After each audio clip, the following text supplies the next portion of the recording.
ഇതെല്ലാം വാങ്ങി നല്ല ഭംഗിയായി സാപ്പാട് കഴിച്ചവർ നല്ല ഭംഗിയായി നമുക്കിട്ട് വെച്ചു എന്നാണ് എനിക്ക് തോന്നുന്നത്. എങ്ങനെ ഇതെല്ലാം വാങ്ങിച്ച് നല്ല ഭംഗിയായി സാപ്പാട് കഴിച്ചിട്ടുണ്ടാവുന്നത്. എന്നിട്ട് ഏതോ തക്കതായ നൈമിഷികമായ വികാരത്തിന് എതിരെ വോട്ട് ചെയ്യുന്നതാണ്. ഇവന്റെ ബലഹീനത മനസ്സിലാക്കില്ലല്ലോ. എന്നിട്ട് അവര് പറയാണ് അവരുടെ ഔദാര്യം കൈപ്പറ്റി ഷാപ്പാട് കഴിച്ചിട്ട് ഇവരുടെ വീട്ടിൽ നിന്ന് എടുത്തു കൊടുത്താണ് ഇതെല്ലാം. അല്ലെങ്കിൽ ബുദ്ധി പറഞ്ഞു കൊടുക്കാൻ അവൻ ആരെങ്കിലും വേണ്ടേ? ഓ 5 വർഷം കൂടുമ്പോഴല്ലേ ഞങ്ങളെപ്പോലുള്ള പുഴുക്കൾക്ക് വിലയുണ്ടാകത്തുള്ളൂ.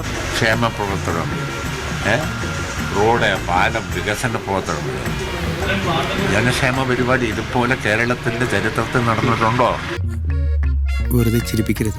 സംസ്ഥാനത്തിന്റെ ഖജനാവിൽ നിന്നാണ്, സംസ്ഥാനത്തെ എല്ലാ വിഭാഗങ്ങളും കൊടുക്കുന്ന നികുതി പണത്തിൽ നിന്നാണ് അവരെന്തെങ്കിലും ക്ഷേമ പരിപാടികൾ നടത്തുന്നത്.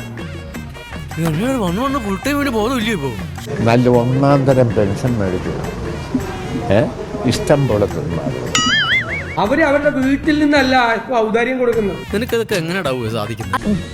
ഒരു കൈ മാറ്റിക്കരുത്. ഇനി ഞാനിവിടെ നിന്ന് ഡയലോഗ് പറഞ്ഞാൽ കരഞ്ഞു. ഉസ്മാനെ രക്ഷപ്പെട്ടോ.